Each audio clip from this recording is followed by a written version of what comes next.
Добре дојдовте во Акцент.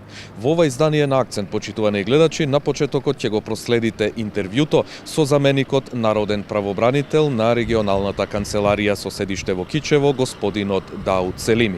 Потоа ќе разговараме со господинот Горан Несторовски, кој што е член или соработник на една меѓуопштинска соработка, при што е формирана мрежа за инклузивен рурален развој. Акцент започнува. Следете не.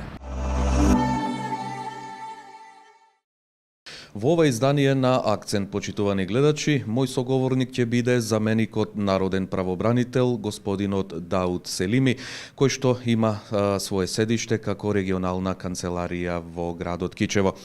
Господине Селими, ви благодарам што се одзвавте на поканата да бидете мој соговорник. И еве на почетокот сакам да ве прашам, вие како заменик правобранител, кој што е со седиште во Кичево, кој регион точно како регионална канцеларија опфаќа и еве може на почеток да поразговараме и околу вашите општи надлежности како заменик народен правобранител. Благодарам за вашето присуство, вашата телевизија која покрива и регионално.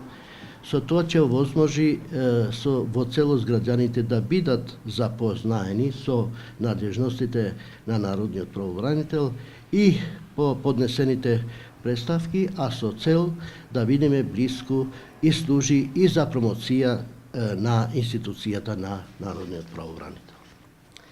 Сега воопшто да би одговорил во вашето прашање, институцијата народен правобранител во Македонија за прв пат е воведена со уставот во 1991 година, но за прв пат е формирана во 1997 година, каде што е избран и првиот народен правобранител со седиште во Скопје и ги опфаќал цела територија на Република Македонија. Со уставните измени, а со донесувањето и нов закон во 2002 година, после рамковниот договор, нашата институција дојде до децентрализација на институцијата, така да се формира уште 6 подрачни канцеларии, меѓу кои и регионалната канцеларија во Кичево, која ги опфаќа и териториите на Струга, Охрид, Дебар и Македонски Брод. Народниот правобранител е независен орган на Република Македонија кој ги заштитува уставните и граѓанските права на сите граѓани кои се повредени од страна на државните органи, институциите кои се од јавен карактер, локалната самоуправа, со акти од нивна надлежност.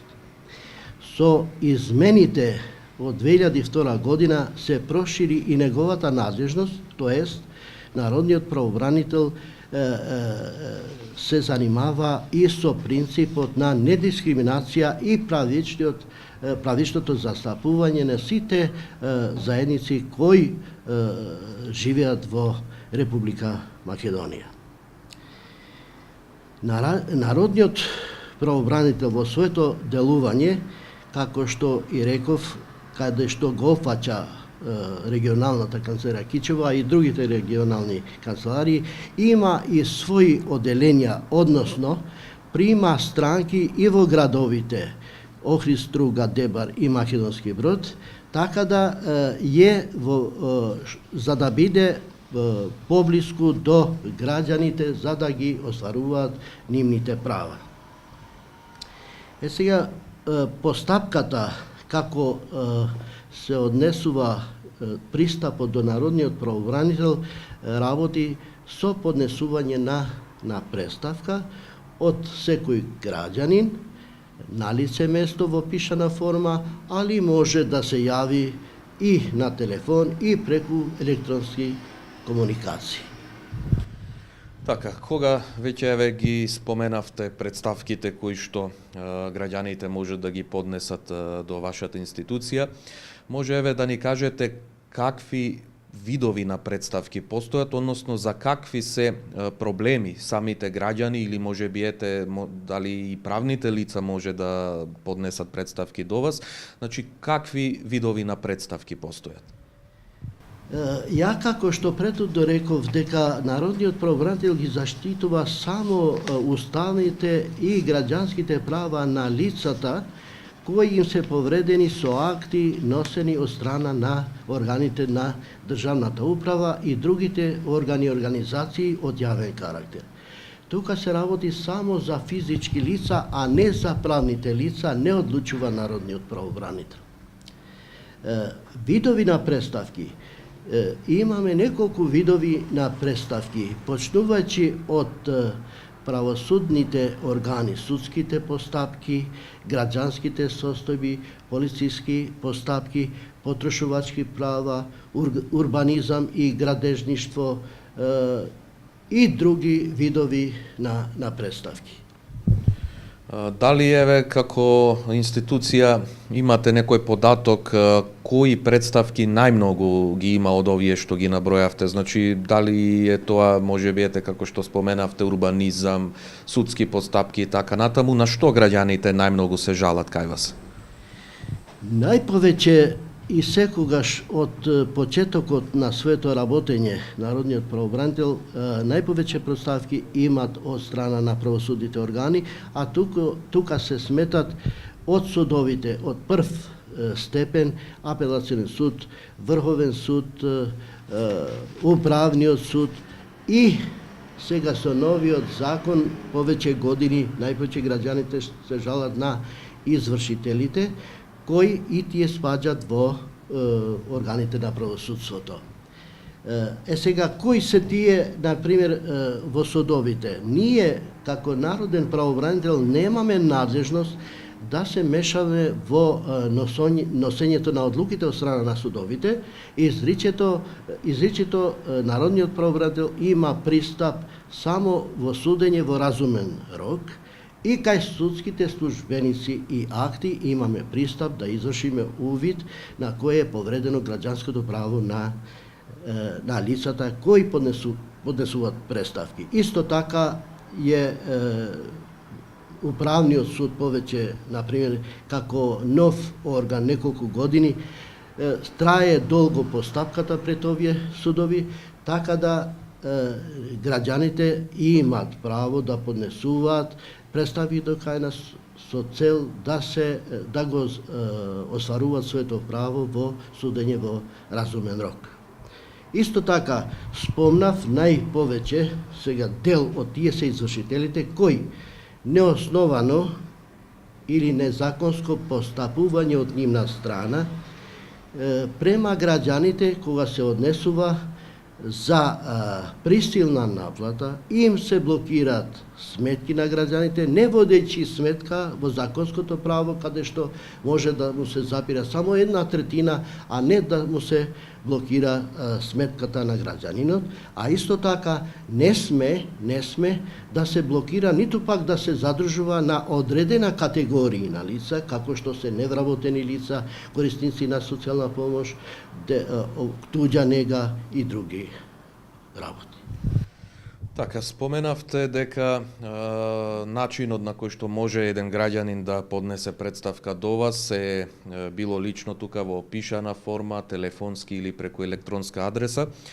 Ајде еве да ни објасните, сигурно ќе ги интересира и нашите гледачи кои што може би до сега немале прилика да дојдат во вашата канцеларија и да поднесат представка, може би имаат потреба, да ја објасниме целата таа процедура, целиот тој процес и во моментот кога граѓанинот поднесува представка, меѓутоа што понатаму со поднесувањето на представката. Може ли да го објасните еве целиот тој процес, колку би можел да трае, која е вашата надлежност тука, на што вие обрнувате внимание, И на крај, може, откако ќе го објасните процесот, да ни кажете и каква одлука веќе може да донесете, откако ќе го проучите целиот тој процес на самата представка која што е поднесена од граѓанинот.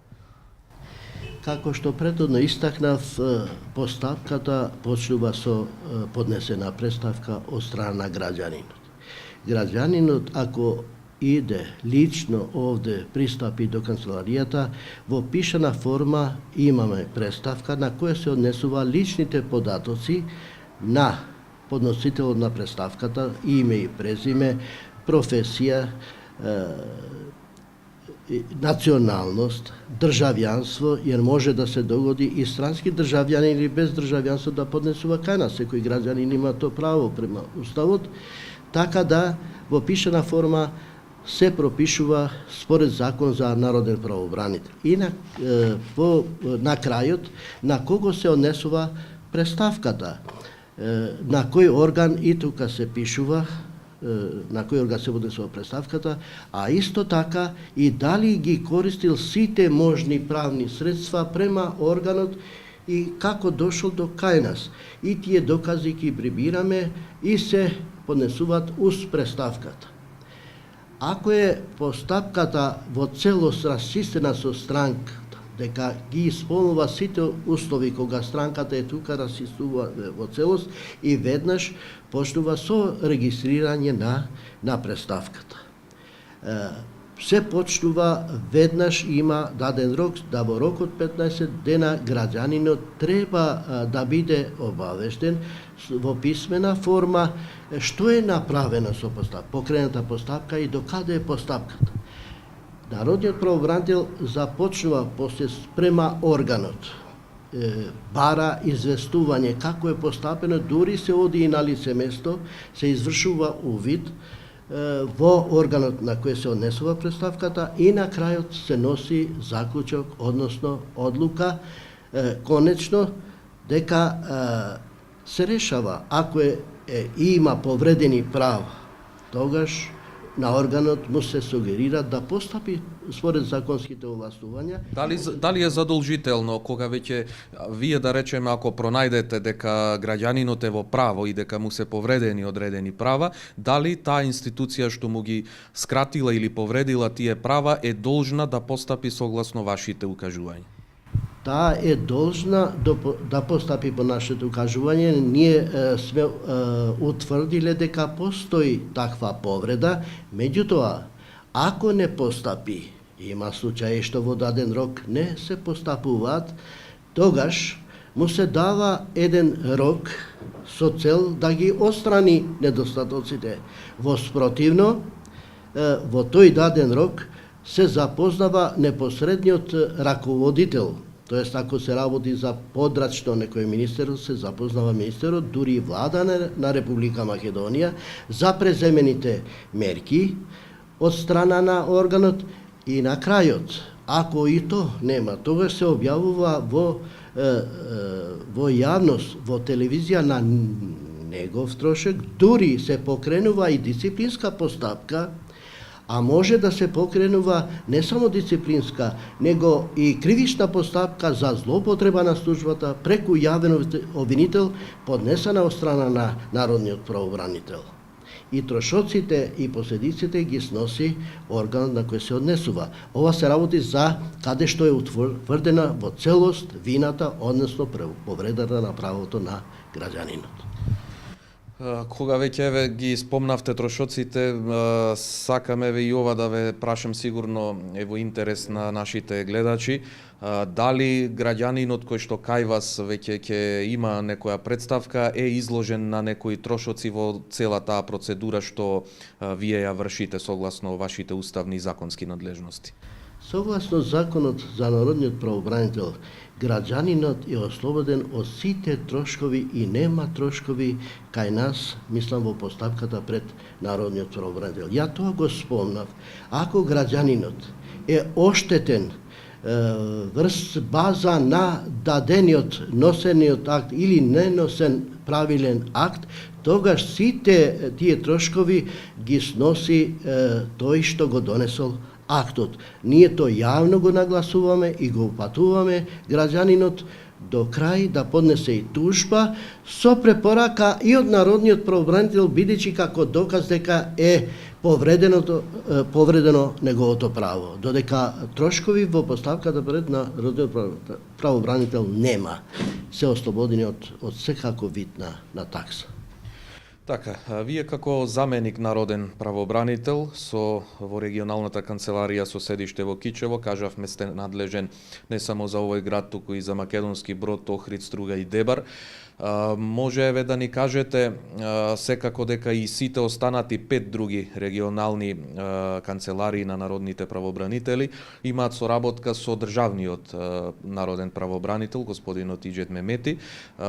Може ли еве да ни кажете кој е вашиот службен однос со народниот државен правобранител? Значи, дали може би се случува некогаш за одреден предмет да побарате консултација токму и со него, или со неговите стручни служби, или имате можност вие самостојно за сите случаи да одлучувате тука? Благодарам на прашањето, бидејќи и граѓаните ќе бидат запознати, иако од страна на народниот правобранител со седиште во Скопје, главната канцеларија, неколку пати објаснувал пред јавноста преку медиумите, телевизии и други видови медиуми. Народниот правобранител како институција во целост и подрачните канцеларии, 6 кои што се во едно седиште и работат единствено, со единствен систем, со почнувањето на представката и регистрацијата на предметот. Предметот и овде има број, например, доколку ќе биде број, меѓутоа единствен број се регистрира во Скопје, во главната канцеларија, и имат број единствено, дали се работи во Битола, или од Штип или Окманово, носи број во Скопје, и ние сме поврзани електронски, и тамо се и народниот правобранител има пристап во секоја представка, тоа во средствата за работа, а исто така и замениците на народниот правобранител имат пристап во сите подрачни канцеларии кои што се однесуваат дури во главната канцеларија во Скопје. Ние работиме во единствен систем. Меѓутоа, народниот правобранител, каде што има и 4 заменици, ние сме одговорни за сите предмети кои што се однесуваат на ова подрачје. Меѓутоа, има дел од 2 овој постапки што се води единствено во канцеларијата, овој главната канцеларија на народниот правобранител. Тоа се однесува за правичната застапеност и принципот за недискриминација. Се води, има посебно оделење во главната канцеларија, а исто така и за детските права има посебно оделење и се работи во Скопје. Меѓутоа, за пристап и можен пристап со дозвола на народниот правобранител може да овласти заменик, односно државен советник или службеник, да истата постапка, ако се работи од подрачната канцеларија, да се работи, например, во подрачната канцеларија, а во соработка со инструкциите на народниот правобранител. Додека за другите предмети, замениците, односно одговорните, како одговорни, работат самостојно за сите предмети за подрачјето каде што ги покрива. Меѓутоа, а во случај ако има некој проблем и решавање, например по собствена иницијатива, jer има представки, народниот правобранител и замениците имат право да покренуваат и по своје, без поднесување на представка, тогаш треба со договор со народниот правобранител, например, jer ние имаме, и тоа сега ќе го нагласам, не толку сме поврзани електронски и стручни овој колегиуми одржуваме по пат на медиум сите, не мора да одиме во Скопје. Сме електронски поврзуваме преку видеоврска и за секој проблем, за да би се решил, jer ние сме единствени во тоа, али со цел граѓаните да бидат поблиску, затоа се постави. Иначе работата почнува од главната канцеларија, а секој си одговорен за својата работа. Така, сигурно дека освен еве вашата меѓусебна соработка која што ја имате и со регионалните и со главната канцеларија во Скопје, соработувате и со други државни институции. Може ли еве да ни кажете кои се тие државни институции и каков тип на соработка имате кога се разбира ќе имате и потреба од тоа? Точно дека, осим со Народниот правобранител, ние имаме соработка со сите државни органи и институции низ Републиката, а посебно во територијата каде што ги покриваме.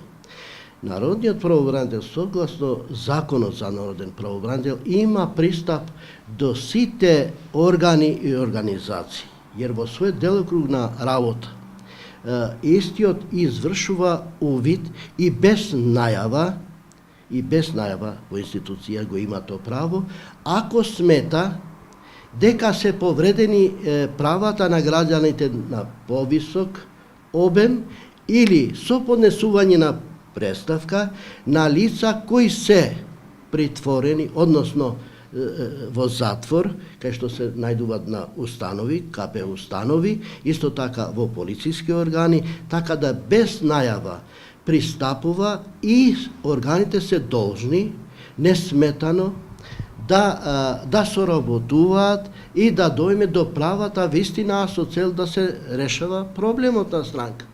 Граѓанинот, тој што не е овој надвор, е лишен од слобода, има право во затворен плик да поднесе представка без да знае старешините или неговите колеги тука.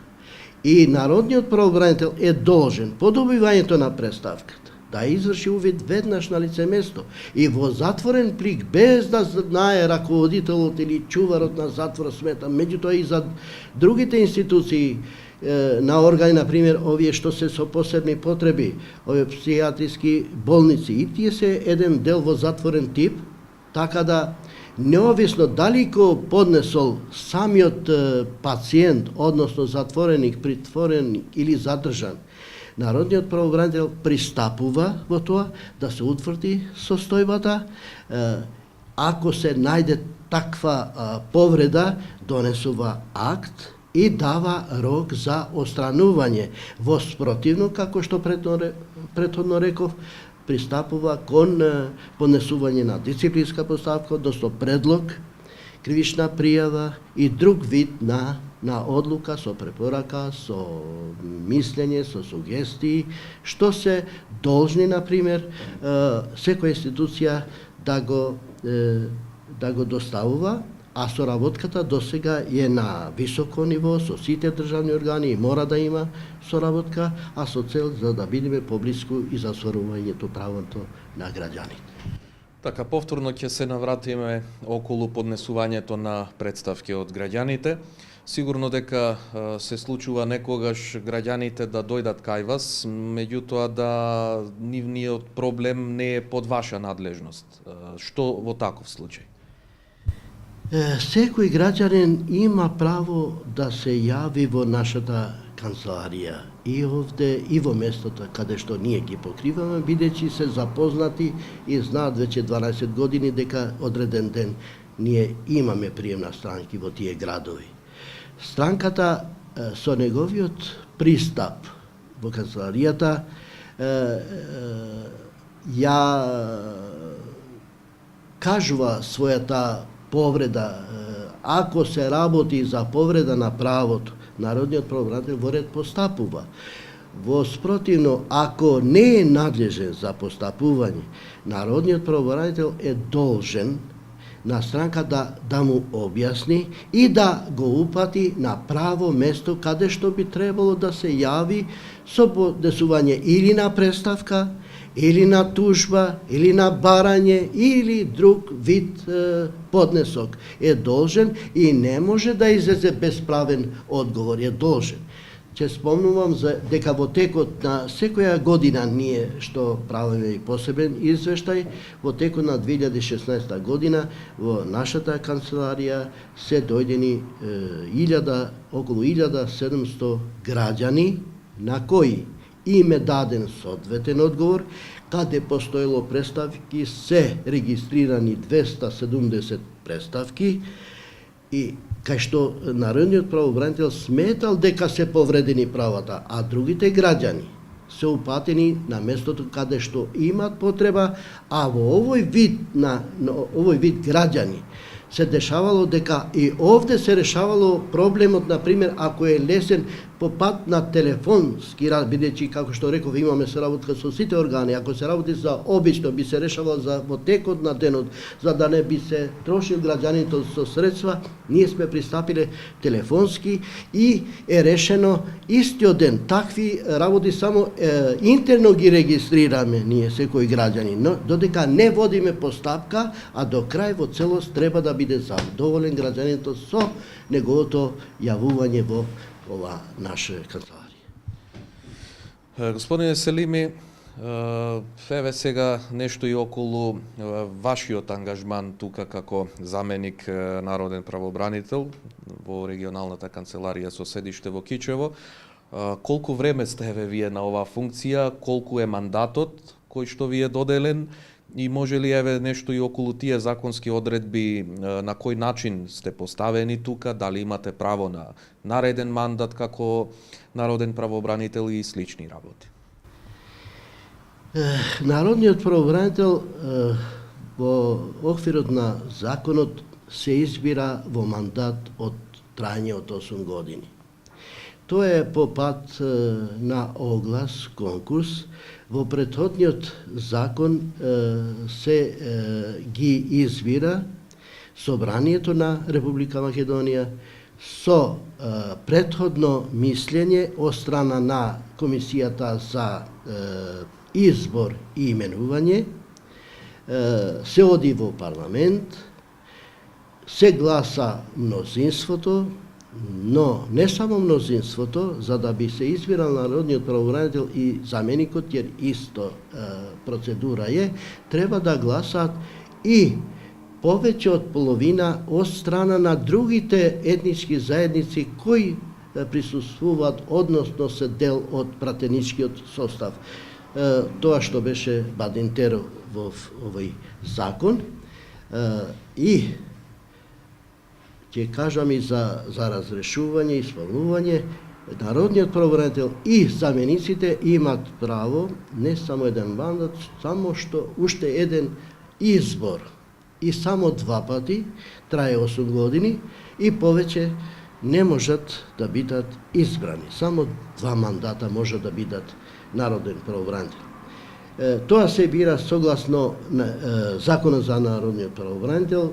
Како се бира, така и се разрешува. Има тука и во законот дека може да биде разрешен по своја иницијатива со поднесено барање, оставка, кога ги исполнува условите за пензија, кога се осудува за кривично дело повеќе од 6 месеци или се оценува дека не е достоен за извршување на функцијата, односно направил некоја повреда што е недостоен за понатамошно извршување на функцијата. Господин Селими, јас ќе ви се заблагодарам за вашето учество во емисијата, доколку еве имате некоја порака до граѓаните како заменик народен правобранител, може на крај да ја слушнеме и не. Јас уште еднаш ви се заблагодарувам за вашето учество, односно вашето доаѓање до оваа канцеларија, како што и реков, дека ова цел е и соработка со медиумите, а со цел за заштитување на правата на граѓаните и со цел да истите бидат мислам, запознаени со правата и обврските и делокругот на народниот правобранител. И сметам дека ова соработка да продолжи и понатаму како медиум, а исто така имам и за граѓаните на оваа дел кој што ги покрива во канцеларија дека слободно да се пријавуваат кај народниот правобранител со седиште во Кичево и во другите места каде што ги покривам, бидејќи некои не се и досега запознаени, а сметаме дека во целост ќе ги служиме, односно како сервис на граѓаните, а со цел на остварувањето на нивните права. Ви благодарам уште еднаш и ви посакувам успешна работа. И јас ви се заблагодарам за вашето учество и понатаму да имаме слична соработка. Во месец декември 2016 година формирана е мрежа за инклузивен рурален развој. За реализација на активностите на оваа мрежа формирано е и работно тело, а представник од ова работно тело е мој гостин во емисијата Акцент, тоа е господинот Горан Несторовски. Господине Несторовски, може ли еве на почеток да ни објасните што всушност представува оваа мрежа за инклузивен рурален развој? Значи, во суштина, мрежата за инклузивен рурален развој представува меѓуопштинска соработка на сите 9 општини кои што припаѓаат на југозападниот плански регион, чија канцеларија се наоѓа во Струга, а тука припаѓа и општина Кичево, да ги спомене дека се тоа, значи Македонски Брод, Кичево, Струга, Охрид, Дебарца, Центар Жупа, Дебар, Пласница. Мислам дека сите ги кажавме 9 на број, кои што партиципираат во оваа мрежа за инклузивен рурален развој. Мрежата за инклузивен рурален развој фактички представува, како што рековме, меѓуопштинска соработка, меѓутоа и соработка на бизнис секторот, невладините организации, односно граѓанскиот сектор и единиците на локална самоуправа, односно општините. Така, сигурно дека како работно тело за спроведување на вашите активности имате и одредени цели. Кои се целите на оваа мрежа? Значи, главната цел на мрежата за инклузивен рурален развој е севкупен економски развој на југозападниот плански регион. Потоа, рурален развој, развој на руралниот туризам, развој на земјоделието, односно органското производство, заштита на културно наследство и слични активности кои што паѓаат во доменот на економскиот развој на југозападниот плански регион. Споменавте дека во ова работно тело и во самиот проект учествуваат представници од повеќе градови, од повеќе општини. Може ли еве да споменеме кои се оние луѓе кои што се активно вклучени во тимот за работа од Кичево? Значи вака, да кажем и тоа дека оваа мрежа е формирана во месец декември и фактички ова се работи за еден проект од Агенцијата на Обединетите нации УНДП, кој што со поддршка на Министерството за локална самоуправа на Република Македонија се мрежува во Центарот за развој на Југозападен плански регион. Членови на ова работно тело се представници на сите 9 општини што ги кажавме, односно тоа се од секторите за локален економски развој. Тука партиципираат невладини организации, тука партиципира представник на Стопанската комора на Република Македонија регионална канцеларија во Кичево, тука партиципираат представници на еден туристички кластер на југозападна Македонија со седиште во Охрид, како што кажавме и повеќе невладини организации. Конкретно да кажеме од Кичево дека сме тројца членови, кои што јас доаѓам од граѓанскиот сектор, потоа имам еден представник од регионалната комора во Кичево и еден представник е од општината Кичево од локалниот економски развој. Така, како мрежа, значи, рековме дека сте основани во декември 2016, веќе полни 2 месеци од вашата активност. Кои се во моментов активностите кои што ги спроведувате или на кои што работите? Значи, во овој период се изготвува програма за работа со трајање на 3 години и акционен план со трајање од 2 години за работа на ова меѓуопштинска соработка, односно за работа на ова мрежа. Тоа е активност која што е во тек и се надеваме дека наскоро ќе финишира, ќе се донесат овие два стратешки документи кои ќе представуваат основ за понатамошна работа на оваа мрежа за инклузивен рурален развој. Секако дека вашите планови сигурно ќе бидат долгорочни и секако во позитивна смисла на зборот и успешни. Може ли еве да ни кажете кои активности се предвидени за тековната 2017 година? Значи вака, да спомени тоа дека целите на ова мрежа се јакнење на капацитетите на членовите на мрежата, понатамо изготвување на конкретни проекти кои што во даден момент ќе може да се со нив конкурираат на одредени повици, било да се тоа од министерствата во Република Македонија, било да се од некои странски невладини организации, со цел, како што кажавме, за економски развој на југозападниот плански регион. Меѓутоа, како што напоменав на почетокот, ова е еден проект од УНДИП и се обезбедени средства во износ од околу 9000 евра за да се реализира еден проект со овие средства. Понатаму, планирано е финансирањето, како што кажавме, да биде преку овие изготвување на проекти, преку општините да финансираат и Центарот за југозападен плански регион, значи да се вклучат во финансирањето фактички на спроведувањето на акциониот план и на програмата за работа. Како што напоменав, овој проект што треба да се реализира, значи оваа пролет, за сега има повеќе размислување како би се тоа реализирало.